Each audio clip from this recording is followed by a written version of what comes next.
Hello, my friends, and welcome to the Bible in Order, where we are chronologically going through the entire Bible in one year. Today's reading for August 19th is 2 Kings chapters 24 and 25 and 2 Chronicles chapter 36.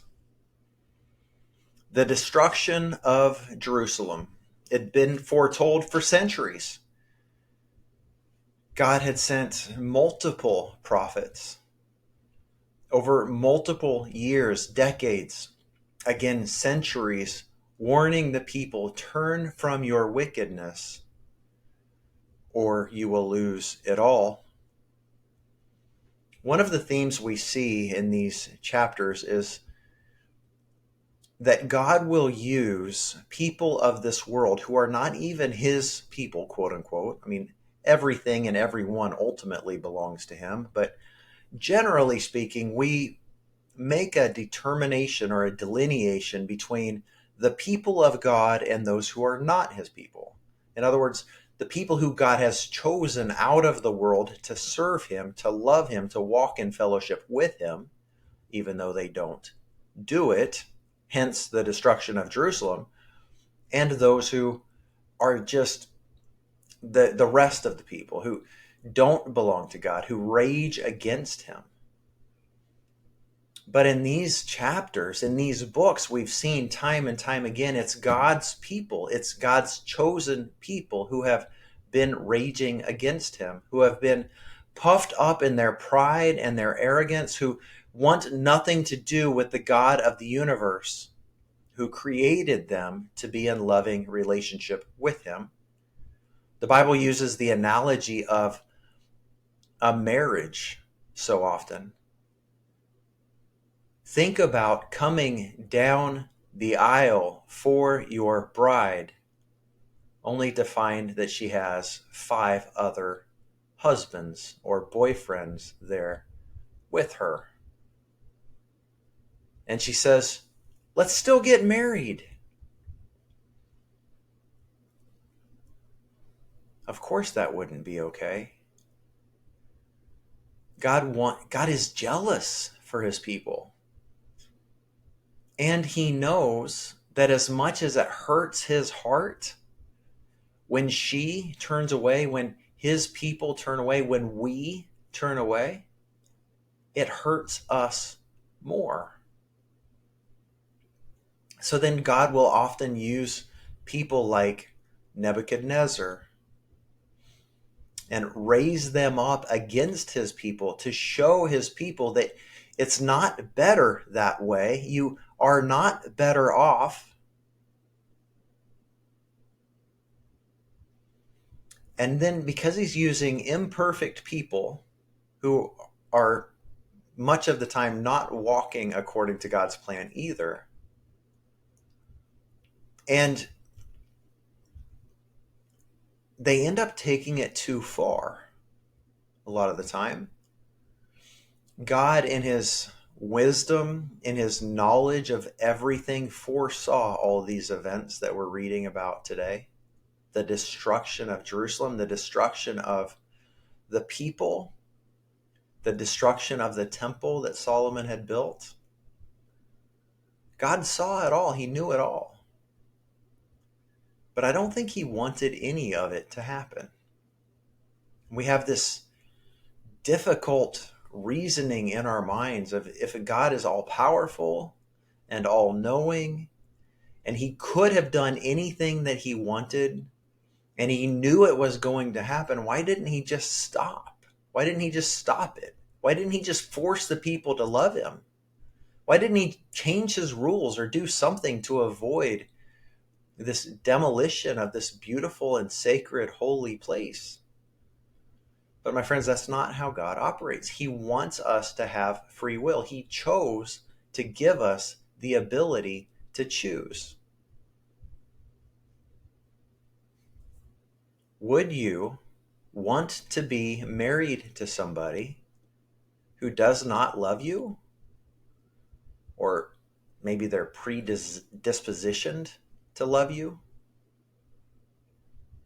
Would it be genuine if your husband or your wife didn't really love you, but they knew that's what you wanted to hear.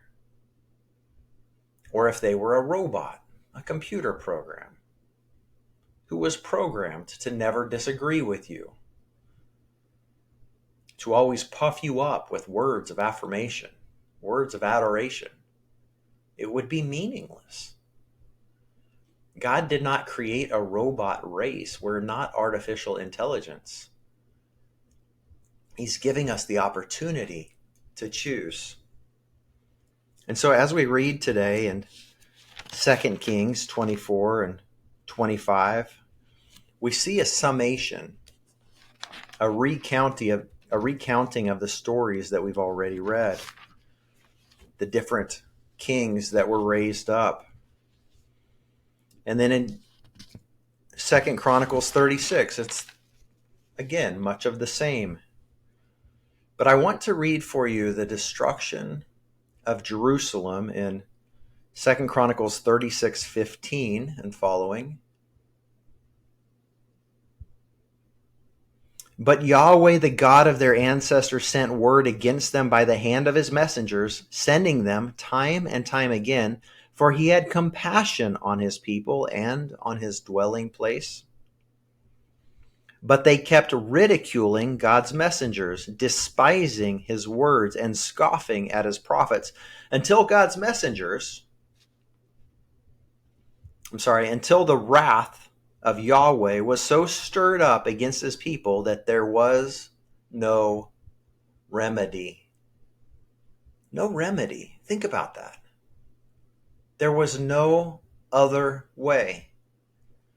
And we could theorize, he should have. We can play Monday morning quarterback.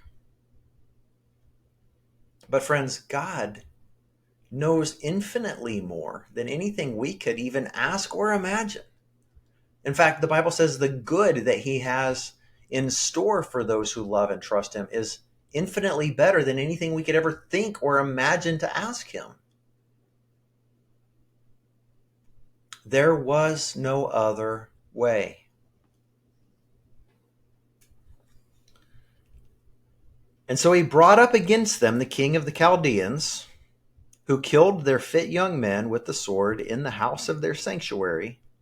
He had no pity on young men or young women, elderly or aged. He handed them all over to him.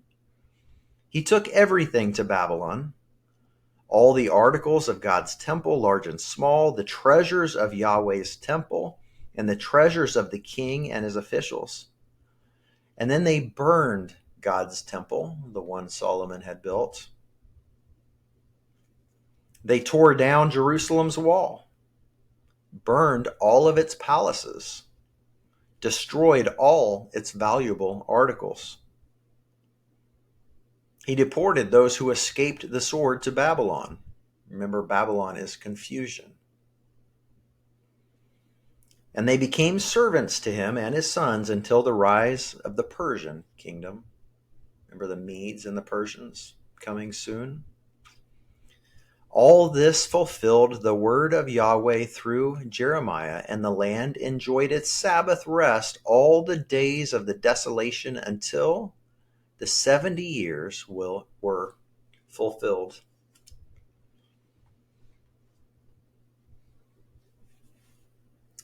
God ordained a certain way. One of those ways is that we should have a day of rest. God's people, in the same way that he rested on the seventh day of the creation week, he was showing us a pattern. He was showing us the way it should be, the way we were designed to enjoy it. But the people of Judah, much like Christians today, have neglected those rules. Go ahead, burn your candle at both ends, work 7 days a week for months on end, and see if you don't wind up sick and in bed, getting the Sabbath rest that your body needs, that your mind and your spirit need also. God will ensure that his ways are followed. And it's so much easier, so much better and so much less painful when we do it His way from the get-go. May God bless you, my friends. Thank you for being on this journey with me. We'll see you tomorrow.